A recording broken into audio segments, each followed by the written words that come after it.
Sarina, naiisip mo ba ang iniisip ko? Parang, paano ko naman malalaman ang iniisip mo? Hindi naman ako mind reader. Sagot ni Sarina na nakasandal na sa upuan. Sinulyapan ko si Chucks na katabi sina Daryl at China. Nakapigit siyang ngunit nakakunot ang noo. Para kasing may nasense ako kanina sa sinabi ni Miss Chua. Hindi ko alam pero malakas ang kutob ko. Parang may laman ng mga sinabi niya. Ako may nasense pero hindi gaya ng iniisip mo. Natural lang napayuhan tayo ni Miss Chua na tumigil sa pag-iimbestiga about Karen. Kapakanan lang natin ang iniisip niya. That's the point. Hindi naman natin sinabi na nag-iimbestiga tayo. Tayo-tayo lang naman ang nakakaalam. Kaya bakit niya sinabing tigilan na natin ang pag-iimbestiga? Natigilan si Sarina. Anong gusto mong sabihin? Hindi kaya may alam talaga si Miss Chua sa nangyayari rito sa school. Kung naalala mo, wala pang 5 buwan ang ma-assign dito sa atin si Miss Chua. Paano niya nalaman ang lahat ng sinabi niya kanina? Baka may mga kakilala siyang nakakaalam ng tungkol kay Karen at naikwento sa kanya. Posible, pero iba talaga ang pakiramdam ko kanina. Siguro nga nagkamali lang ako. Mamaya siguro tama ang sinabi ni Miss Chua na na-transfer si Karen sa Section 1 bago siya namatay. Di ba nasa Section 1 ang pangalan niya na supposed to be sa Section 2? Oo, iyon nga siguro. Amaya si Catherine, anong gagawin natin? Puno ng pag-aalala ang boses ni Sarina. Kung kailangan natin siyang bantayan, gagawin natin para lang masiguro na hindi siya mapapahamak lalo na rito sa school. Natatakot ako para sa kanya. Ako rin, Sarina. Huwag na lamang nating ipaalam sa kanya na babantayan natin siya kapag nandito siya sa school dahil alam kong tatanggi siya. Hindi niya gusto yung laging may nakamasid sa kanya. Sige, kakausapin ko na lang ng palihimang kaibigan natin. Hindi naman ito ma-effort dahil babantayan lang naman natin siya. Tumango ako kay Sarina, lalo na bukas ng gabi. Oh, bakit tahimik ka mula pa kanina? Puna sa akin ni Marge. Wala, may iniisip lang ako. Alam ko kung ano ang iniisip ko. Huwag kang mag-alala, we're all in this together, sabi ni Marge na nakangiti pa sa akin. Hindi ko na alam ang iisipin ko. Simula nung nakita ni Amaya ang mukha ko sa puno ng rubber tree, para akong napaparanoid. Pakiramdam ko lagi na lang may nakamasid sa akin. Pinilit ko naman alisin sa isip ko ang mga nangyayari, pero hindi maalis sa isip ko. Mas lalo ko lang inaalala at nagdudulot iyon ng takot sa akin. Alam mo, huwag ka na lang mag-isip ng sobra tungkol sa nangyari. Nasasabi mo yan, Marge, dahil hindi ikaw. Wala pang nangyayari sa'yo. Pero paano ako? Nakita niya ang mayang mukha ko sa puno. Nahulog na ako sa batuhan. Nakita nila ang mukha ko na gamit ni Karen. Ano sa tingin mo ang dapat kong maramdaman? Matutuwa ba ako? Magpapaparty. Gusto niyang maghinanakit sa kaibigan. Pakaramdam niya kasi ginagawa lang nito na laro ang nangyayari sa kanya. Alam kong natatakot ka para sa sarili mo. Natatakot din naman kami para sa iyo, Catherine. Pero paano mo mahaharap ang mga mangyayari kung mas lalo mong tatakutin ang sarili mo saka iisip tungkol sa mga posibleng mangyayari? Hindi ko alam. Hindi ko mapigilan. Baka mabaliw na ako nito sa kakaisip. Ayoko na rito sa school. What do you mean? Hindi ka naman pwedeng lumipat ng eskwelahan dahil nasa second quarter na tayo ng klase. Graduating na tayo next year. Yun na nga, Marge. Baka hindi ako makagraduate next year dahil mamamatay na ako sa takot. Kung hindi ako mamamatay, baka mababaliw na ako. Catherine, malalampasan natin to. Kung hindi na kaya ni Mabel dati, sigurado ako kakayanin na Amaya at Sarina. Kakayanin natin. Kaibigan mo kami, diba? Tumango ako sa sinabi ni Marge. Then you have to trust us. Okay, I'll count on you, Marge. That's right. We'll be here for each other all the way. Sige na, umuwi na tayo dahil babalik tayo agad dito sa school para sa stargazing. Tumayo kaming dalawa ni Marge mula sa kinauupuan namin sa harap ng administration building. Marami pa ang estudyante dahil ang ilan ay hindi pa tapos ang klase. Ang klase sa ika-4 na taon mula section 1 hanggang section 4 lang ang nag-dismiss ng maaga. Dahil nga sa stargazing mamayang gabi, nasa 12 lahat ang section ng 4th year ng school kaya hinahati-hati sa 3 pangkat. Sa isang pangkat ay may 4 na section. Baka araw kasi hindi ma-accommodate ng 3 telescope ang lahat ng estudyante ng 4th year. Pagkalabas namin ni Marge ng gate ay nagpaalam na kami sa isa't isa. Pagkababa ko ng motorsiklo ni Kuya Jom ay agad akong pumasok ng bahay. Hindi ko na pinansin ang pagbati sa akin ni Sil na nagkakainan naman sa rest house.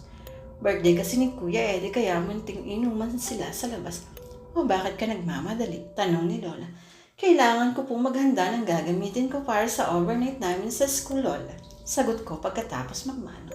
Simula kasi nung birthday ko, nasa bahay na tumira si Lola para may makasama kami at may taong bahay kapag nasa school kami parehas na Jim. Akala ko uuwi ka rin pagkatapos. Natigil ako sa pagkuha ng gamit sa bag. Nasabi ko pala kay Lola na uuwi rin ako pagkatapos kung magpapasundo na lang ako kay Kuya Jom. Nagbago ang isip ng teacher namin eh. Baka raw hindi namin agad makita ang star kaya mag-overnight na lang daw kami. Isa pa lang, dami naman namin doon eh. Huwag ka pong mag-alala, palustot ko. Sige, basta mag-iingat kayo na. Kapag matutulog, dapat walang katabing lalaki. Na naman, hindi naman yun po pwede eh. May mga teachers naman kaming kasama. Nagpapaalala lang. Siya, sige na, mag-ayos ka na. Sige po. Pinagmasdan ako ni Lola habang naglalagay ng gamit sa bag. Kumain ka muna bago umalis. Hindi ako papayag na umalis kang hindi kumakain, Amaya. Napanguso ako. Mindreader ba ang lola ko? Wala namang nasabi si Papa na mindreader si Lola. Kaya nga nagmamadali ako kasi gusto ko sanang bumalik agad sa school eh. Opo, sagot ko. Sandali, bakit pati penlight dala mo? Medyo madilim ho kasi sa school. Alangan, may stargazing pang maliwanag ang sikat ng araw. Na naman eh, nagbibiro ba kayo? Alam niyo naman pong kapag madilim hindi ko maaninag ang dinaraanan ko. Kaya kailangan ko ng penlight. Alam niyo namang wala akong makita talaga kapag dumilim eh.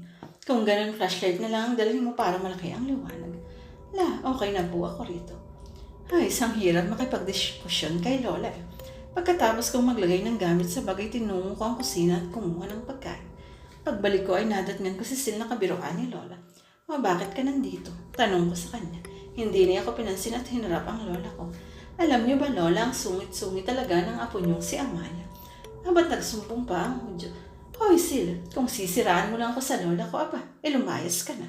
At Lola, ito pa, di lang yan masungit, ang suplada pa. Kaya laging hinahabol ni. Pinalo ko si Sil sa braso. Hi Amaya, nandyan ka pala. Kanina ka pa ba? Rian, makangising sagot niya. Gusto mo bang paghiwalayin ko yung ngipin mo sa gums mo, ha? Lola, nakalimutan kong sabihin, terorista rin pala yung apo mo. Sil, siya nga pala. May dala ako, masarap yan. Napapailing si Lola habang mabilis na sumibad si Sil palabas ng bahay. Nakita kong may isang mangkok sa kinauupuan niya kanina. Mukhang chicken curry to ha. Ito siguro ang pulutan nila sa labas. Kinuha ko ang pinggan ko na may kanin at kumuha ng ulam. Ang bango. Amoy palang masarap na. Hindi ko pala dapat sinungitan si Sil kanina eh. Gusto niyo po, ko kay Lola. Winasiwas nito ang kamay. Ayokong kumain ng lasang manok lang. Napasimangot ako. Alang namang lasang pork chicken curry nga. Si Lola talaga pihikan sa pagkain. Sa bagay dapat piliin niyang kinakain na dahil matanda na rin siya. Pagkatapos kong kumain ay nagtoothbrush lang ako at nagpalit ng jeans at blouse. Nagpaalam na ako kay Lola aalis na. At pinuntahan ko si Kuya Jam sa rest house. Mga lasinggero talaga. Kuya, alis na tayo, sabi ko. Sandali lang. Sagot niya at nagsalin pa ng alak sa baso at tinungga iyon. Sil, salamat sa ulam na binigay mo ha. Walang anuman, masarap ba? Nakangising tanong niya. Oo naman, sagot ko. Nagustuhan mo pala, Amaya. Hayaan mo at sa susunod pangangasa ko, manghuhuli ako ulit ng bayawak. Muntik na akong masamid sa sinabi ni Kuya Ede. Ano po? Tawa ni Sil. Bayawak, nasarakapan ka na ba? Lasang manok naman eh. Hindi ko alam kung magduduwal ba ako o maglulupasay sa gitna ng kalsada. Bayawak, asing bayawak, the reptilian ang kinain ko at hindi manok. Tingnan ko si Sil na hawak ang tiyan sa katatawa. Sil, langya ka. Pinakain mo ako ng bayawak. Hindi kita mapapatawad. Tawa niya sabay layo sa akin. Para pa siyang bata na pinalo ang pet na kunwaring tumatakbo. Lumapit sa akin. Tatadtarin kita ng pinong-pino. Nasarapan ka naman ah. Parang manok lang yung chicken curry, diba? Kaya pala ayaw ni Lola kumain dahil ayaw niya ng lasang manok lang. Hindi pala talaga manok, lasang manok lang. Sil, masatas sa lakal talaga kita. Lumapit ka sabi. Amaya, tara na, singit ni Kuya Jom. Narinig ko namang nagtawanan sina Kuya Ed. Hindi ako aalis na hanggat hindi ko nasasakal ang lalaking iyan. Sigaw ko, pinakain ba naman ako ng bayawak? Ano akala niya sa akin? Sinaunang tao, homo habilis. Homo erectus? Ika naman na, Maya. Bakit naging bayawa ka ba nung nakakain ka? Hindi naman na. Kahit na, sagot ko. Huwag kang mag-alala. Mamayang gabi ka pa mag-ada transport sa bayaw. Sil, tandaan mo to ha. Hindi na tayo bati. Dyan ka na nga. Ano tapos na kayo mag-ala Tom and Jerry? Tukso ni Kuya Jam nang umangkas na ako sa motor niya. Umalis na nga tayo, Kuya. Umiinit ang ulo ko kay Sil. Mabuting ang Tom and Jerry kami. Sige, angkas na. Pero alalahanin mo at the end of the day, nagbabati rin sina Tom and Jerry. Ewan, tayo na. Bye babe, narinig kong paalam ni Sil. Nilingon ko siya at binilatan. Siya nga pala, Maya. Yung manliligaw mo umalis na dahil natakot sa nangyari sa kanya. Mabuti naman yun dahil talagang tutuluyan na namin siya kapag inulit niya. Nabalitaan ko lang kay Aling Inela kanina. Ayan, pwede ka nang gumala rito sa baryo ng mag-isa. Mabuti naman kung ganun. Medyo nabawasan ang galit ko sa'yo sa balita mong yan. Bye na, ingat ka ha, at mamahalin pa kita. Ha? Ano sabi mo? Kunwaring di ko narinig, pero lumakas ang kabog ng dibdib ko. Sabi ko mag-iingat ka at mamahalin pa ko.